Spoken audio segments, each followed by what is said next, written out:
Student, তোমরা যারা class 12 অর্থাৎ দ্বাদশ শ্রেণীর 4th সেমিস্টারের ছাত্রছাত্রী আছো এবং তোমরা এডুকেশন অর্থাৎ শিক্ষাবিজ্ঞান সাবজেক্টের 2 নম্বরের প্রশ্ন অর্থাৎ এসএকিউ প্রশ্ন নিয়ে চিন্তিত আছো যে এসএকিউ প্রশ্ন তোমরা কি করবে বুঝে উঠতে পারছো না, আজকে ক্লাসটা সম্পূর্ণ তোমাদের জন্য। আজকে তোমাদের সিলেবাস থেকে বাছাই করা মোস্ট ইম্পর্টেন্ট 50টি এসএকিউ প্রশ্ন উত্তর নিয়ে আলোচনা করব এবং সেই 50টি প্রশ্ন উত্তরের মধ্যেও যেগুলো আরও গুরুত্বপূর্ণ প্রশ্ন সেখানে স্টার দিয়ে চিহ্নিত করা আছে।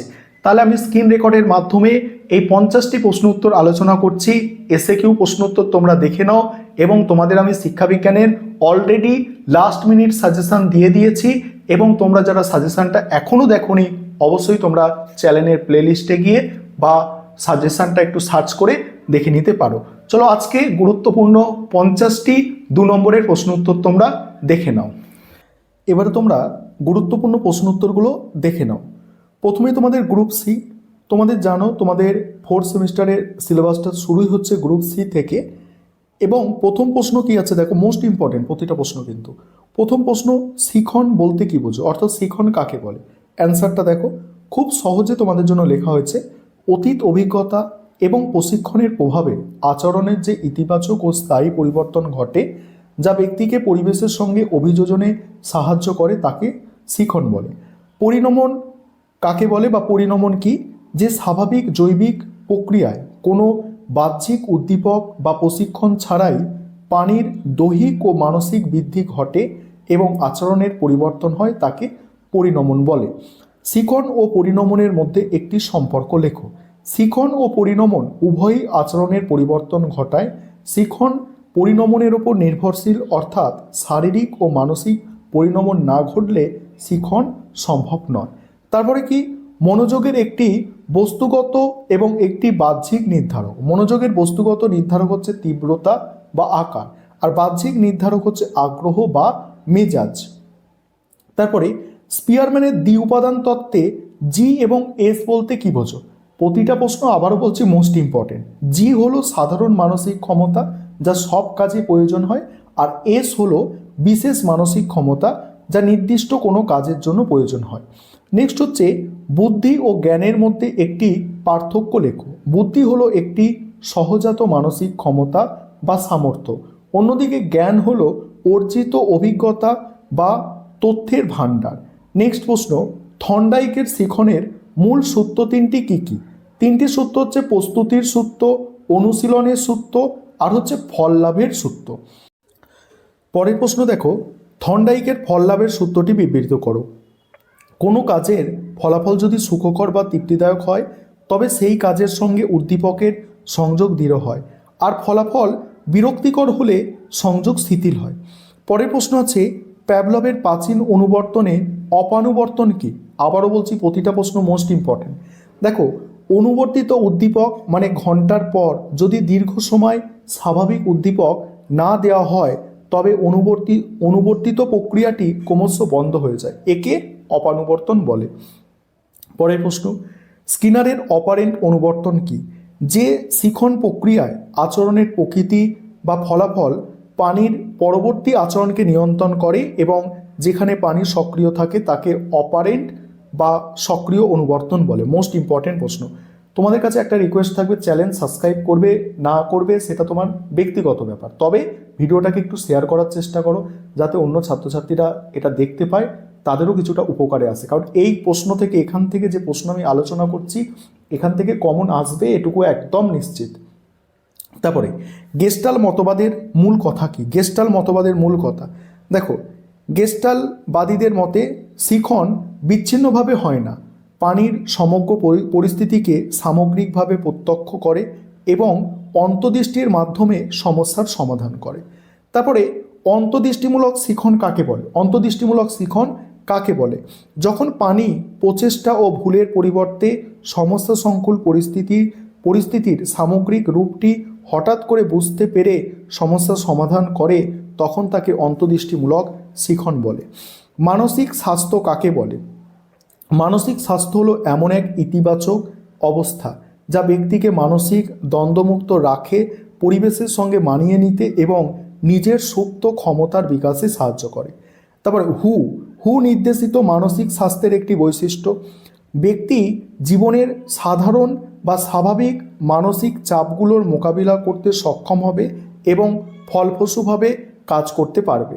পরের প্রশ্ন হচ্ছে কিশোরদের একটি আচরণগত সমস্যা উল্লেখ করো।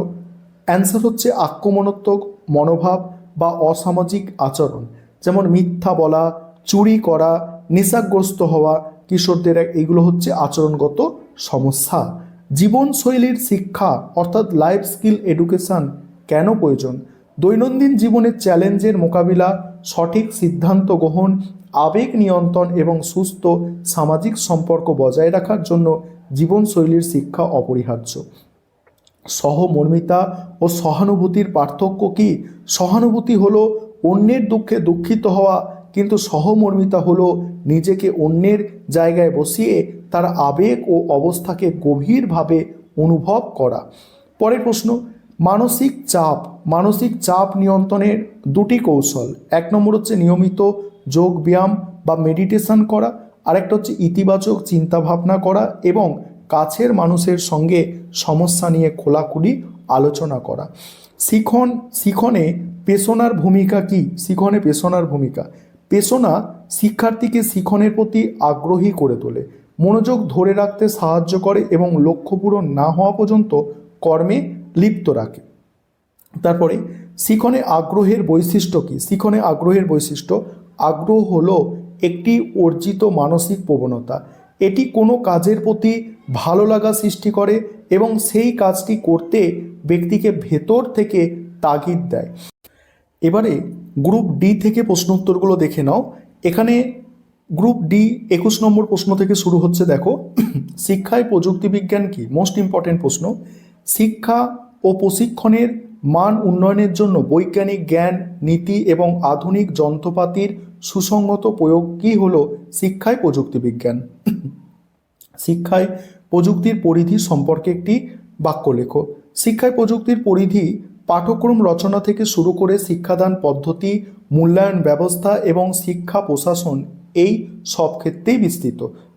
পরের প্রশ্ন, মোস্ট ইম্পর্টেন্ট প্রশ্ন, হার্ডওয়্যার ও সফটওয়্যারের মূল পার্থক্য কি? হার্ডওয়্যার শিক্ষার যান্ত্রিক দিক, যেমন টিভি, কম্পিউটার নিয়ে কাজ করে, ঠিক আছে। আর সফটওয়্যার হচ্ছে শিক্ষার নীতি ও পদ্ধতিগত দিক, যেমন পরিকল্পনা নিয়ে কাজ করে। আইসিটি এর পুরো কথা কি? Information and communication technology. এটার কাজ কি? কাজ হচ্ছে তথ্য সংগ্রহ, সংরক্ষণ, ইন্টারনেটের মাধ্যমে দ্রুত শিক্ষার্থীদের কাছে পৌঁছে দিয়ে শিক্ষণকে সহজ করা। তারপর হচ্ছে ক্যাল CAL এবং CAI এর পুরো কথা কি? ক্যাল এবং CAI, দেখো, ক্যাল হচ্ছে কম্পিউটার অ্যাহেড লার্নিং আর এটা কম্পিউটার অ্যাহেড ইনস্ট্রাকশন, দুটো আলাদা জিনিস মাথায় রাখতে হবে। WWW এর পুরো কথা, এটা পরীক্ষায় পড়বে, ধরে রাখতে পারো। এটি কে আবিষ্কার করে? ওয়ার্ল্ড ওয়াইড ওয়েব, এটা আবিষ্কার করে টিম বার্নার্স লি। তারপরে এই প্রশ্নটাও পরীক্ষায় আসবে, ধরে রাখতে পারো। র্যাম ও রম এর মধ্যে পার্থক্য। র্যাম হচ্ছে র্যান্ডম অ্যাক্সেস মেমোরি, হলো স্থায়ী মেমোরি, বিদ্যুৎ গেলে তথ্য মুছে যায়, ঠিক আছে, অস্থায়ী মেমোরি এটা, ঠিক আছে, অস্থায়ী মেমোরি, বিদ্যুৎ গেলে তথ্য মুছে যায়। এবং রম হচ্ছে স্থায়ী মেমোরি, বিদ্যুৎ গেলে তথ্য মুছে যায় না। তারপরে দেখো পরের প্রশ্ন কি আছে? ই লার্নিং বলতে কি বোঝো? ইন্টারনেট এবং ডিজিটাল প্রযুক্তি ব্যবহার করে প্রথাগত শ্রেণীকক্ষ বা তার বাইরে যে শিক্ষণ ব্যবস্থা প্রচলিত হয় তাকে ই লার্নিং বলে। দূরশিক্ষা কি? মোস্ট ইম্পর্টেন্ট প্রশ্ন। যে শিক্ষা ব্যবস্থায় শিক্ষক ও শিক্ষার্থী ভৌগোলিক বা শারীরিকভাবে দূরে অবস্থান করে এবং যোগাযোগ প্রযুক্তির মাধ্যমে শিক্ষাদান ও গ্রহণ প্রক্রিয়া চলে, তাকে দূরশিক্ষা বলে। DIET এর পুরো নাম কি? কাজ কি? DIET হচ্ছে, দেখো, district institute of education and training. এর কাজ প্রাথমিক শিক্ষার মান উন্নয়ন এবং প্রাথমিক শিক্ষকদের প্রশিক্ষণ দেওয়া। পরের প্রশ্ন, AICT এর পুরো কথা কি? All India council for technical education. Next, রাশিবিজ্ঞান কি? রাশিবিজ্ঞান হলো গণিতের একটি শাখা যেখানে তথ্য সংগ্রহ, উপস্থাপন, বিশ্লেষণ এবং ব্যাখ্যার মাধ্যমে কোনো সিদ্ধান্ত গ্রহণ করা হয়।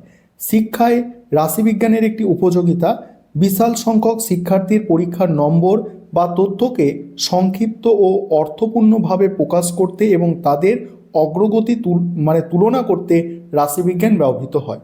স্কোর কাকে বলে? স্কোর কোনো দেখো কোনো মানসিক বা শিক্ষাগত পরিমাপকে যখন সংখ্যা দ্বারা প্রকাশ করা হয় তখন সেই সংখ্যাকে স্কোর বা ডেটা বলে। ট্যালি মার্ক কেন ব্যবহার করা হয়? মোস্ট ইম্পর্টেন্ট প্রশ্ন।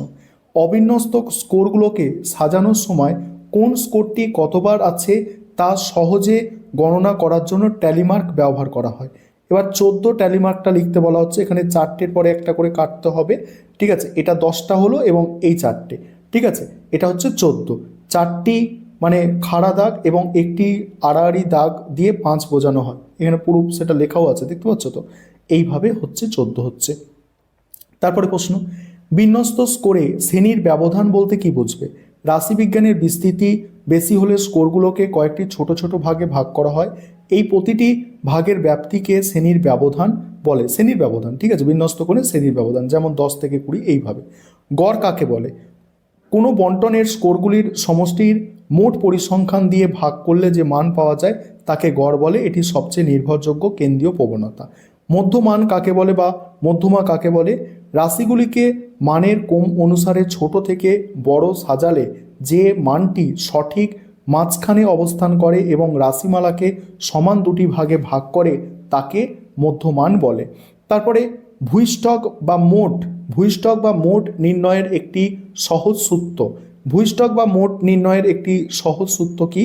3 গুণ মিডিয়ান এবং হচ্ছে 2 গুণ মিন, অর্থাৎ 3 গুণ মধ্যমান মাইনাস 2 গুণ গড়, অথবা যে সংখ্যাটি সবচেয়ে বেশি বার থাকে, ঠিক আছে। এটা হচ্ছে ভূইষ্ঠক নির্ণয়ের সূত্র, মাথায় রাখবে, পরীক্ষায় আসবে। তারপরে কি?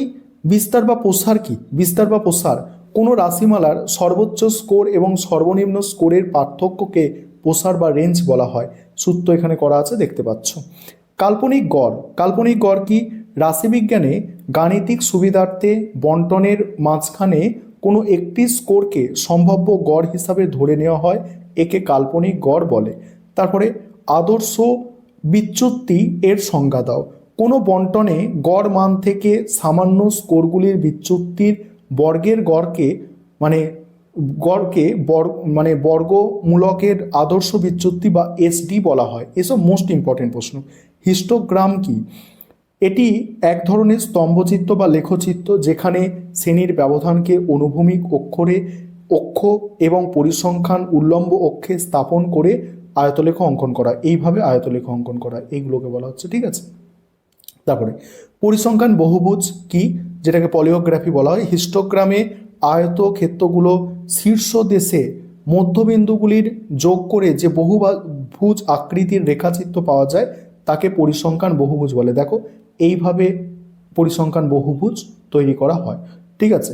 তারপরে হচ্ছে দেখো র্যাঙ্ক ডিফারেন্স পদ্ধতির কে উদ্ভাবন করে? Charles Spearman. কেন্দ্রীয় প্রবণতা পরিমাপক কয়টি ও কি কি? দেখো গড়, মধ্যমান আর ভূইষ্ঠক, 3টে আছে। সিস্টেম অ্যাপ্রোচ কি? শিক্ষা ব্যবস্থাকে একটি সম্পূর্ণ একক হিসাবে ধরে তার ইনপুট, প্রসার এবং আউটপুটকে বৈজ্ঞানিকভাবে পরিচালন করার পদ্ধতিকে সিস্টেম অ্যাপ্রোচ বলে। শিক্ষায় ইনপুট ও আউটপুট কি? ইনপুট হলো শিক্ষার্থী, শিক্ষক, পাঠ্যক্রম। আউটপুট হলো শিক্ষার্থীর অর্জিত জ্ঞান বা আচরণের কাঙ্ক্ষিত পরিবর্তন। সহগতি কয় প্রকারের হয়? সহগতি কয় প্রকারের? 3 প্রকারের। ধনাত্মক সহগতি, ঋণাত্মক সহগতি এবং শূন্য সহগতি। এই ছিল তোমাদের আজকে গুরুত্বপূর্ণ 50টি 2 নম্বরের প্রশ্ন উত্তর।